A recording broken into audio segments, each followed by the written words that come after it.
Assalamualaikum, jangan lupa angkat tangan kanan dan lalu tekan tombol subscribe yang sudah subscribe. Terima kasih sebanyak-banyaknya. Mari kita lanjutkan cerita sebelumnya. Bab 1188. Sambil berkata begitu, Teguh menoleh ke Bayangan yang juga tengah menyamar.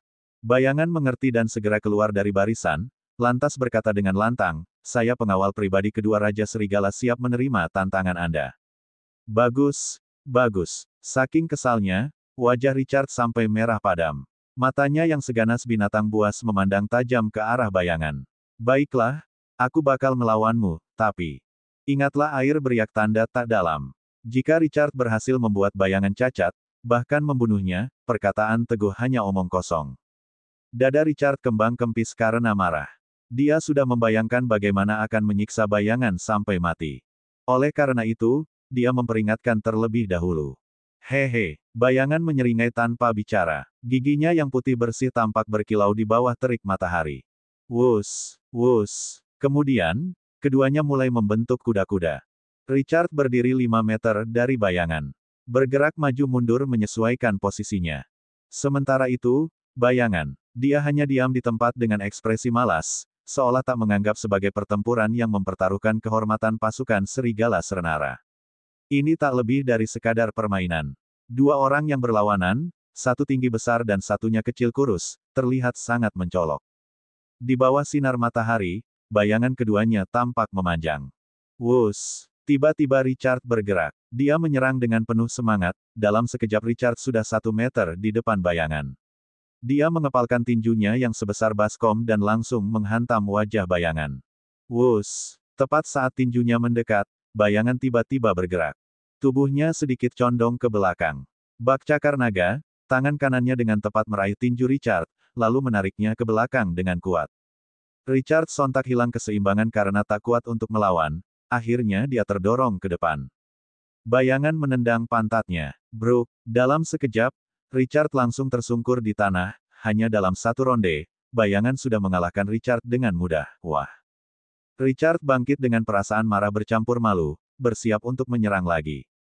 Berhenti. Alexander tidak tahan lagi. Dia segera menghentikan Richard dan berkata, "Kalau sudah kalah, jangan terus mengejar. Bangsawan harus punya sikap terhormat." Meski Richard tidak puas, dia tidak melawan teguran ayahnya sehingga hanya bisa menahan diri. Dia melirik Bayangan dengan sinis sebelum kembali ke rombongan orang-orang Frans Timur. Para prajurit Raja Serigala memang luar biasa. Alexander mencoba meredakan ketegangan. "Aku lihat sendiri hari ini, bagaimana kehebatan pasukan serigala yang legendaris. Aku terkesan." Bayangan hanya tersenyum dan kembali berdiri di belakang Teguh. "Raja Serigala." Alexander melihat ke arah jenderal yang menyamar sebagai Teguh. "Tentara Frans Timur sudah siap. Bagaimana kalau Raja Serigala pergi ke kamp kami untuk istirahat dahulu?" Raja Serigala segera menjawab, "Terima kasih." Kemudian, Teguh dan rombongannya menuju kamp militer Frans Timur dengan dipimpin oleh Ratu Magarina. "Ayah, aku nggak terima." Richard memandang kepergian Bayangan dan lain sambil berteriak marah, "Aku bakal bunuh pengawal itu. Aku harus bunuh dia."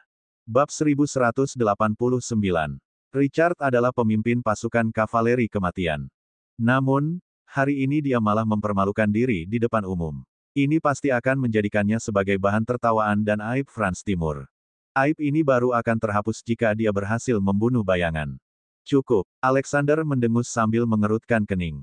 Pasukan serigala terkenal nggak terkalahkan dari dulu. Kekuatan mereka luar biasa. 2 orang tadi bahkan sulit ditebak, jangan remehin mereka. Rencana keluarga kita yang sudah disusun selama bertahun-tahun jangan sampai gagal karena hal-hal sepele. Rencana besar keluarga. Ekspresi Richard mulai melunak. Namun, dia masih tidak terima. Mereka cuma 2 pengawal. Apa pengaruhnya terhadap rencana kita? Alexander meliriknya, lalu melihat ke arah Bayangan yang mulai menghilang sambil menjawab. "Semoga mereka nggak merusak rencana kita." Setelah itu, Alexander pergi dengan berat hati, Villa Marapi. Ini adalah kastel tertua, paling mewah, dan paling misterius di Frans Timur.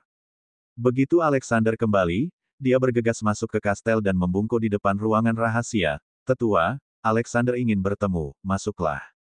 Begitu mendapat izin, Alexander membuka pintu dan masuk. Perabotan di dalam ruangan sangat sederhana dan yang berbicara ternyata pria tua.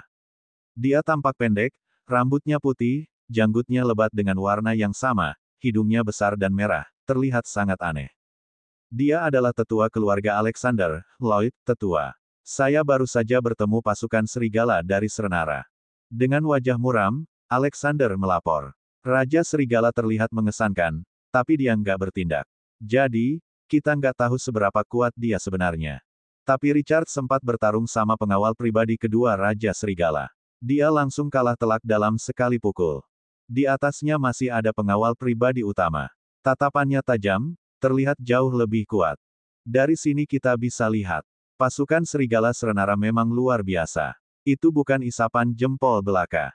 Mendengar laporan Alexander, wajah Lloyd yang penuh kerutan tampak terkejut. Negara kuno di timur memang misterius dan sulit untuk diintip. Meski masih muda, kekuatan Richard nggak bisa diremehkan juga, tapi dia dikalahkan sama pengawal pribadi Raja Serigala yang kedua. Nggak kusangka. Serenara, memang punya orang-orang yang luar biasa. Alexander terdiam sesaat, lantas bertanya dengan ekspresi khawatir, "Tetua, sekarang rencana keluarga sedang berada pada tahapan krusial. Apa kedatangan pasukan serigala bakal memengaruhi rencana? Kalau mereka sadar ada yang aneh, mohon tetua turun tangan melumpuhkan mereka untuk berjaga-jaga. Rencana besar keluarga sangat penting. Ini merupakan hasil kerja keras keluarga selama bertahun-tahun, jadi tak boleh gagal." Sekalipun orang itu adalah Raja Serigala Serenara, Alexander tak akan segan, semoga aja. Pasukan serigala nggak ganggu rencana kita. Untuk pertama kalinya, ketakutan terpampang pada wajah Lloyd. Kalau nggak, meski aku turun tangan, risikonya masih sangat besar. Pak Tua dari Serenara bukan orang sembarangan. Kami punya perjanjian. Aku nggak mau bertarung dengannya. Pak Tua dari Serenara. Alexander tiba-tiba teringat sesuatu. Dia bertanya sambil menahan rasa ngeri, "Tetua, maksudmu? Pak Yuda?" "Benar." Ekspresi Lloyd tampak rumit. "Bertahun-tahun lalu aku pernah bertarung sama Pak Yuda dan aku bukan tandingannya," jelas Lloyd, setelah sekian lama. "Mungkin Pak Yuda sudah menerobos ke alam yang lebih kuat, sebisa mungkin aku nggak mau melawannya." Bab 1190. Setelah sekian lama, ini pertama kalinya Alexander melihat Lloyd tampak begitu sedih dan tertekan, hanya keinginan mustahil dapat selalu terkabul. Apa yang seharusnya datang akan datang. Sekeras apapun mencoba tidak dapat menghindar. Kemudian, Alexander bertanya, "Tetua, bagaimana kalau Raja Serigala beneran sadar ada yang nggak beres dan ikut campur rencana keluarga kita?" "Tetua, tolong beri perintah." Tidak dapat dimungkiri, ini situasi tersulit yang harus mereka hadapi. Hening. Lloyd tidak langsung menjawab. Setelah beberapa saat, dia seakan membuat keputusan yang berat, "Kalau nggak ada jalan lain. Aku bakal keluarin pedang Zeus dan mati sama Pak Yuda." Pedang Zeus. Senjata ilahi yang diwariskan dari benua Obero. Menurut legenda pemiliknya adalah Zeus, raja dari para dewa kuno. Pedang itu mengandung kekuatan ilahi tiada tanding, tetapi penggunanya perlu membayar harga yang sangat mahal.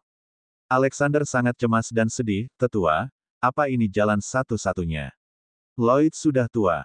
Namun, dia adalah master hebat di France Timur dan juga pemimpin besar dalam keluarga. Jika Lloyd pergi, mulai sekarang semua beban akan jatuh ke pundak Alexander. Jalan di depan sangat terjal, kemanakah mereka dapat pergi? Mati bersamanya adalah akhir terbaik bagiku. Seulas senyum tersungging pada wajah Lloyd dan menambahkan dengan tenang. Dia juga pejuang. Mati dengan cara begini adalah cara yang paling terhormat. Apalagi, pada saat itu, rencana keluarga sudah selesai, jadi kamu nggak perlu khawatir. Alexander menghela napas berat tanpa mengatakan apa-apa. Ruang rahasia kembali sunyi. Rumah lelang VD. Tempat ini adalah rumah lelang bergengsi di ibu kota France Timur. Barang yang dilelang semuanya adalah harta karun langka dari seluruh dunia atau harta karun bersejarah yang tak ternilai harganya.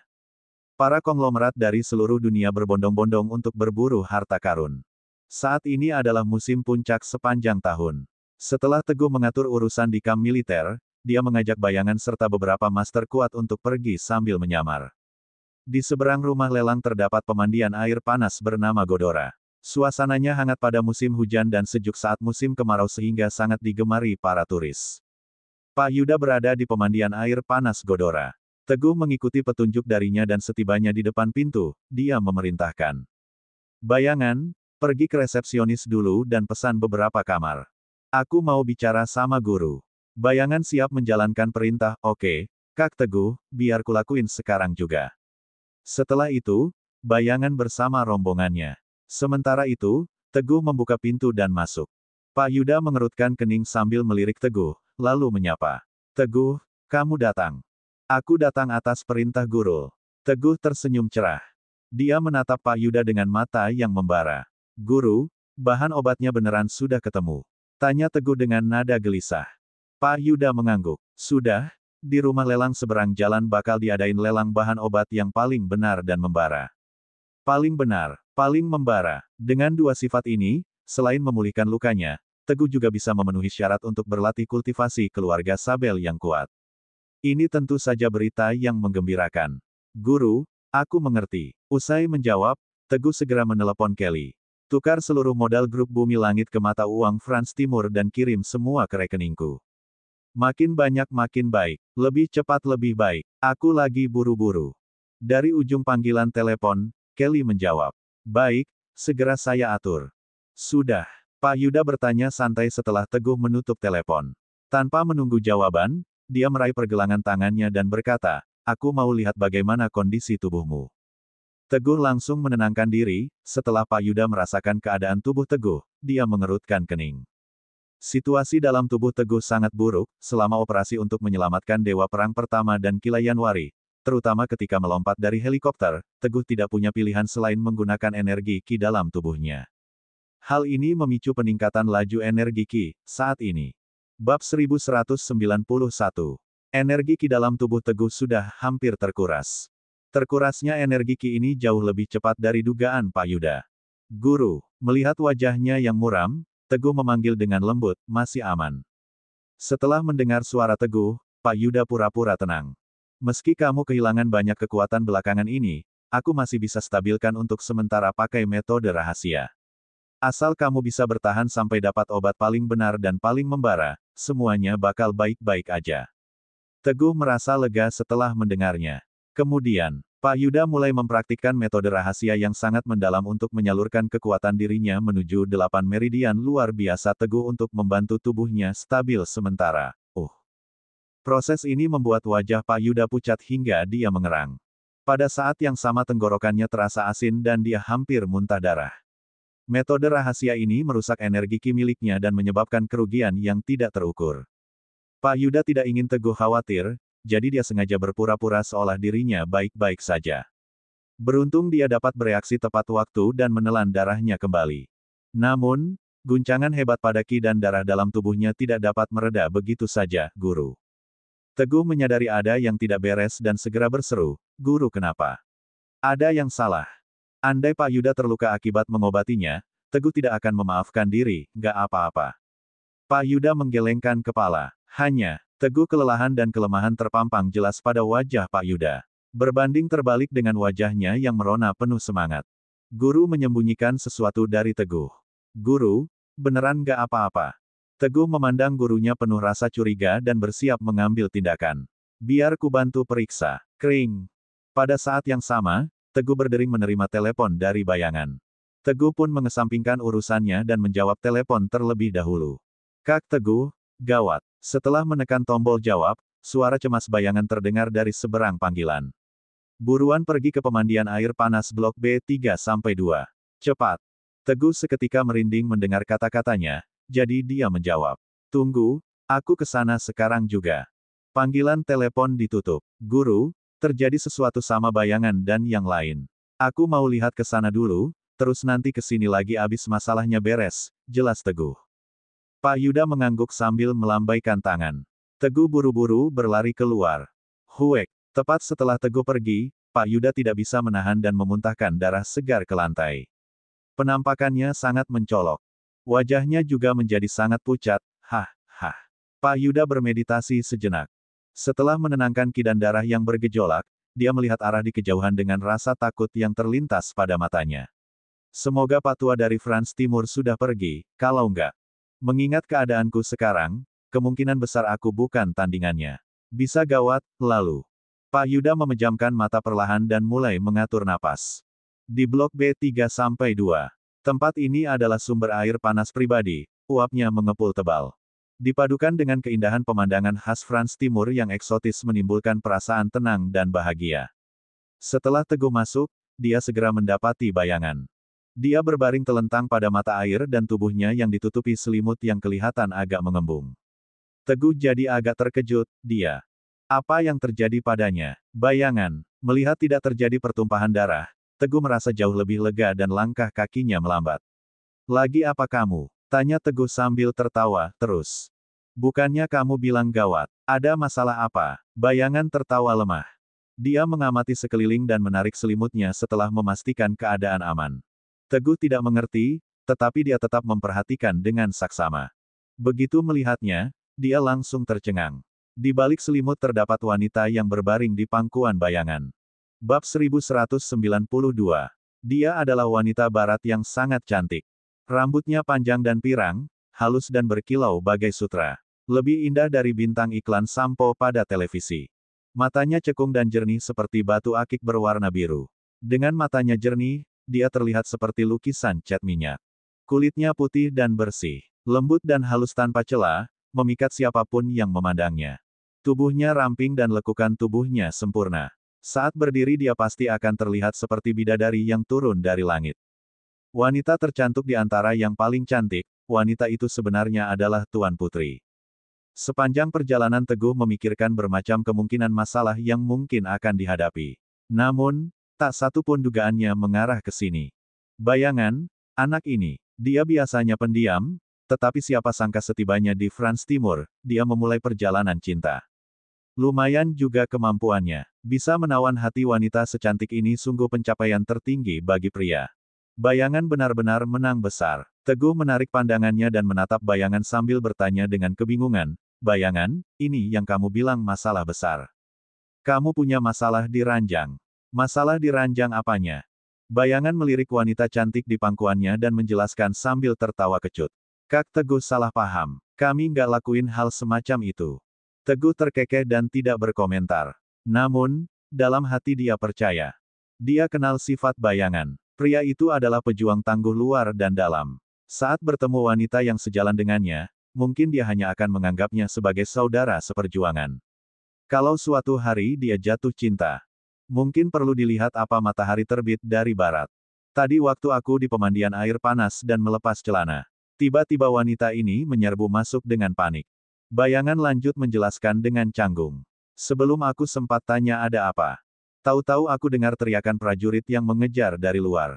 Tubuhnya terluka, jadi aku kasihan dan selamatkan dia. Lalu, aku sembunyiin dia di bawah selimut. Prajuritnya berkeliling sebentar, terus keluar karena nggak melihat siapa-siapa, terus. Aku mau suruh dia pergi, tapi ternyata dia pingsan. Jadi, aku telepon kamu untuk minta solusi menghadapi masalah ini. Ternyata begitu. Teguh mengangguk dan membantu memindahkan wanita itu untuk diperiksa. Meski ada beberapa luka pada tubuhnya, semuanya hanya luka luar dan tidak terlalu parah. Setelah Teguh mengobati luka wanita itu, dia berkata kepada Bayangan, Bayangan, dia baik-baik aja. Dia mungkin pingsan karena ketakutan. Pikirin cara untuk membawanya keluar. Hal terpenting bagi Teguh saat ini adalah mendapatkan obat di pelelangan. Sebelum menyelesaikan misi ini, sebaiknya jangan mencari masalah baru. Selain itu, ini negara Frans Timur. Teguh tidak punya kewajiban untuk menyelamatkan siapapun. Membawanya keluar adalah pilihan terbaik. Bayangan tertegun mendengar ucapannya. Dia menyanggah dengan ragu-ragu. Kak Teguh, orang-orang itu kelihatan kejam. Wanita ini kecil dan lemah, tapi sangat cantik. Kalau jatuh ke tangan mereka, aku nggak berani bayangin kejadiannya. Teguh melirik Bayangan dengan agak terkejut. Menurutnya, Bayangan adalah orang yang tegas dan tidak pernah menunda-nunda. Namun, kali ini dia tampak aneh. Teguh menggelengkan kepala. Bayangan, misi kita belum dimulai. Kalau kita gegabah dan terlibat dalam perselisihan orang lain, misi kita mungkin juga bakal terancam bahaya. Kita nggak mampu menanggung risiko kalau sampai terjadi kesalahan. Hal ini berkaitan dengan pemulihan kekuatan Teguh. Apalagi, berkaitan dengan situasi di Serenara, Teguh tidak melebih-lebihkan, baiklah. Bayangan juga berpikiran logis serta paham akan situasinya, dia menatap wanita cantik itu dengan perasaan enggan, lalu segera menggendongnya dan bersiap untuk membawanya keluar. Di sini, wanita itu pasti di dalam. Anjing hitam di dalam, cepat serahin dia. Bab 1193. Sialan, beraninya kamu bohongi kami. Sudah bosan hidup, ya. Terdengar makian dari luar. Segera setelahnya, sekelompok pria Frans Timur bertubuh kekar menyerbu masuk sambil meneriakkan ancaman. Terutama, setelah melihat wanita cantik itu, mereka jadi makin riuh. Bayangan sejak awal sangat enggan melepaskan wanita cantik ini. Apalagi, setelah dikata-katai, anjing hitam, oleh orang-orang Frans Timur, dia akhirnya marah besar.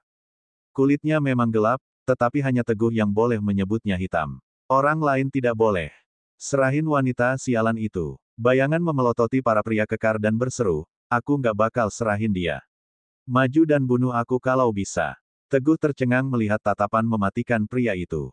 Suatu pikiran seketika terlintas dalam benaknya. Marah karena wanita cantik. Sialan, cari mati dia. Serang, serang sama-sama. Hajar dia sampai mati, biar dia menyesal sudah menantang kita. Orang lemah sepertimu beraninya datang ke Frans Timur dan bertingkah sok kuat. Biar kutunjukin bahwa tinju Frans Timur sangatlah kuat, sepanas matahari di langit timur. Orang-orang itu terus memaki-maki. Lalu, mereka memekik dan menyerang. Dengan wajah garang, lengan baju tersingsing, tertawa kejam. Mereka jelas tidak menganggap serius bayangan yang kelihatan kurus itu, duar. Brak, boom. Bayangan juga tidak ragu-ragu. Kemampuannya terlihat dari pukulan dan tendangannya.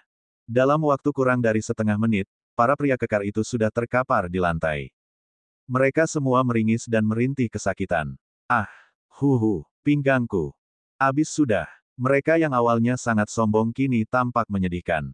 Pada seluruh tubuh, hanya mulut mereka yang masih bisa bergerak, terus merintih kesakitan, keluar kalian. Bayangan berseru lagi. Para pria itu segera bangkit dengan susah payah dan saling memapah, sebelum buru-buru keluar. Saat pemimpinnya melewati ambang pintu, dia menengok ke belakang dan memelototi.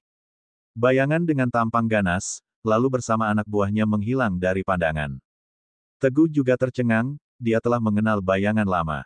Selama ini, bayangan selalu menjalankan tugas dengan teratur dan mengerti batasan setiap tindakan. Namun, baru saja karena wanita dari Frans Timur, dia melanggar perintah dan bertindak tanpa pikir panjang, mungkinkah? Mungkinkah anak ini benar-benar jatuh cinta? Kak Teguh. Setelah para pria itu pergi, akal sehat bayangan kembali. Dia menggaruk kepalanya sambil meminta maaf. Maaf, aku sudah bikin masalah buatmu. Tadi aku, nggak bisa mengendalikan diri. Teguh tidak marah, dia hanya bertanya dengan nada acuh tak acuh. Bayangan, katakan yang sejujurnya, apa kamu menyesal? Bayangan terdiam, lalu berpikir selama beberapa saat sambil melirik wanita Frans Timur yang masih tidak sadarkan diri. Aku nggak menyesal, jawab bayangan tegas, Kak Teguh. Kalau kamu mau menghukumku, aku janji bakal menerimanya dengan patuh setelah pulang nanti. Tapi Kak Teguh, tolong bantu dia. Bab 1194. Tidak menyesal. Itu saja sudah cukup. Teguh berpikir sebentar, sebelum mengatakan. Meski kamu berhasil usir mereka, kemungkinan besar mereka bakal kembali sambil bawa orang lebih banyak lagi. Kita nggak bisa tinggal di sini. Bawa dia ke tempat yang aman dulu. Tidak diragukan lagi Teguh siap membantu bayangan untuk mengatasi masalah ini. Mata bayangan terasa panas. Kak Teguh, terima kasih banyak. Teguh hanya bisa menggeleng tanpa daya. Dia menepuk kepala bayangan dan berkata, kamu berlebihan, cepat pergi. Baik. Bayangan mengangguk. Setelah itu, mereka pindah ke tempat lain. Teguh juga menelepon Pak Yuda untuk menjelaskan situasinya. Guru, ada situasi tak terduga. Dia menjelaskan masalah tadi. Pak Yuda merenung, lalu berkomentar, Teguh, kamu cuma perlu lakuin pekerjaanmu dengan tenang. Aku bakal bantu mengawasi diam-diam, jadi kamu tenang aja, terima kasih, Guru. Teguh merasa lega setelah mendengar jawaban gurunya. Saat Teguh sedang menelepon, bayangan merawat wanita yang tak sadarkan diri itu dengan hati-hati, tanpa merasa mengeluh. Hal ini membuat Teguh merasa senang, cek. Bayangan, akhirnya kamu dapat pencerahan juga. Wajah bayangan tiba-tiba merah padam mendengar ledekan Teguh, bahkan berharap bumi dapat menelannya saat itu juga untuk membawanya pergi dari perasaan malu ini, hanya.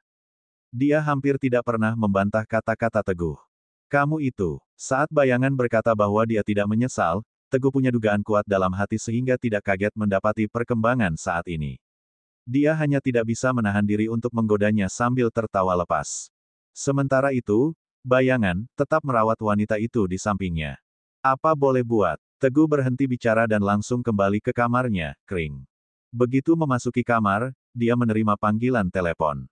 Rupanya dari Siana, Putri Bulani dari negara Bosiga. Yang mulia Raja Serigala. Setelah panggilan terhubung, Siana bertanya dengan cemas, bolehkan aku minta bantuanmu? Temanku dari France Timur hilang. Tolong minta organisasi intelijenmu buat cari tahu keberadaannya. Dalam kejadian di kaki barat Gunung Kemala, kejadiannya mungkin akan berakhir berbeda jika bukan karena Siana. Saat Siana minta bantuan untuk mencarikan seseorang, tentu saja Teguh tidak akan menolak. Putri Bulani, aku ada di France Timur sekarang. Kamu mau cari siapa? Kirim aja informasinya padaku, biar aku yang bantu mencarinya, jawab Teguh, terima kasih. Terima kasih, Yang Mulia Raja Serigala. Setelah Siana berterima kasih dengan sungguh-sungguh, dia menceritakan semua informasi tentang temannya pada Teguh. Namanya Katrina, usianya 19 tahun. Dia adik kandung Margarina, Ratu France Timur. Dia orang Obero asli. Teguh langsung setuju tanpa pikir panjang. Setelah tugasku di sini selesai, aku bakal segera bantu cari informasi. Aku yakin gak bakal ada masalah. Bagaimanapun juga, prioritas utama Teguh sekarang adalah mendapatkan bahan obat itu dan tidak bisa diganggu-gugat. Baik, terima kasih Yang Mulia Raja Serigala. Siana menutup telepon dengan perasaan lega, mencari seseorang di France Timur yang luas sama halnya mencari jarum di antara tumpukan jerami. Teguh tertidur setelah mencatat informasinya. Pada malam hari, angin bertiup kencang dan bulan bersinar terang. Orang bertubuh kurus tiba-tiba bangun. Orang itu adalah bayangan. Dia berjingkat-jingkat ke kamar terpisah yang disediakan untuk wanita cantik itu dan bersiap untuk mengoleskan obat lagi pada lukanya. Pria itu merawatnya dengan sangat perhatian. Namun, ketika bayangan baru saja menarik selimut dan hendak mengoleskan bagian yang terluka, wanita itu tiba-tiba bangun. Bab 1195. Mereka saling bertatapan dan suasana menjadi sangat canggung. Setelah hening sejenak, mesum, wanita cantik itu berteriak ketakutan. Suaranya terdengar nyaring pada malam yang sunyi. Bayangan kebingungan dan sekujur tubuhnya berkeringat dingin. Sebelum dia bisa menjelaskan, wanita itu meraih sesuatu dan melemparnya pada bayangan. Bantal, selimut, gelas di meja samping ranjang, dan lain-lain. Bayangan tidak bisa menghadapi wanita centil ini dengan cara yang biasa digunakan untuk menghadapi musuh, jadi dia hanya bisa menghindar, Brak. Setelah beberapa serangan berturut-turut, bayangan pun harus menderita beberapa luka. Meski dirinya tahan banting, rasanya tetap tidak menyenangkan jika orang lain salah paham terhadapnya, dasar mesum. Mesum, keparat, kamu. Wanita itu melempar segala macam barang dengan penuh amarah. Dia meraih setiap barang yang dilihat, lalu melemparnya ke arah bayangan sambil mengumpat, ada apa ini? Saat wanita itu terus melempar seakan tak kenal lelah, mengambil semua barang-barang dan melemparnya pada bayangan, terdengar suara yang tenang dari pintu. Orang itu adalah Teguh. Dia buru-buru masuk setelah mendengar kegaduhan. Wus, wanita itu mengira Teguh berada pada pihak bayangan, jadi dia mengambil sandal tanpa pikir panjang dan melemparnya ke wajah Teguh. Teguh jadi kesal. Dia mengabaikan misinya dan mengambil risiko untuk menyelamatkan wanita ini, tetapi malah tidak tahu diri. Membuat kegaduhan. Bayangan tampak sangat menyedihkan, meringkuk di sudut ruangan sambil diomeli. Wanita itu masih berteriak tiada henti. Teguh tidak bisa menoleransi sikapnya yang buruk. Dalam sekejap, Teguh mendekat ke hadapan wanita itu. Tangan besarnya memegang leher yang putih dan kurus, sepasang mata yang berbinar menatap lekat-lekat wanita itu tanpa rasa kasihan sedikit pun. Hei! Teguh berkata dengan suara dingin, buka matamu lebar-lebar dan lihat dengan jelas, aku bukan seperti pria di sana yang bisa diinjak sesukamu. Sebaiknya kamu diam, kalau kamu berani berbuat onar lagi, aku nggak segan-segan mematahkan lehermu. Cengkeraman Teguh makin kuat, membuat wanita itu benar-benar tercekik, sebelum dia melonggarkannya lagi perlahan. Teguh juga tidak menutupi kekesalannya, membuatnya seperti dikelilingi hawa dingin yang menusuk kulit. Wanita kecil itu mematung dan langsung terdiam, hanya bisa menatap Teguh penuh kengerian. Wajahnya tampak kasihan, matanya berkaca-kaca, karena saat itu juga dia bisa merasakan keseriusan Teguh. Kak Teguh, bayangan terperanjat, dia sangat khawatir dan buru-buru memohon. Dia cuma ketakutan. Dia nggak berniat lakuin apa-apa padaku, tolong lepasin dia. Dasar, anak ini. Teguh melirik dengan agak tercengang tanpa kata, lalu mendengus dan melepas cengkeramannya. Uhuk, uhuk. Wanita cantik itu menghirup udara segar dalam-dalam dan butuh beberapa saat sampai dia bisa tenang kembali. Setelah kembali tenang, dia menatap Teguh dan bayangan dengan waspada. Mata birunya masih memancarkan ketakutan yang belum sepenuhnya surut. Kalian siapa? Kenapa aku ada di sini? Cerita bersambung.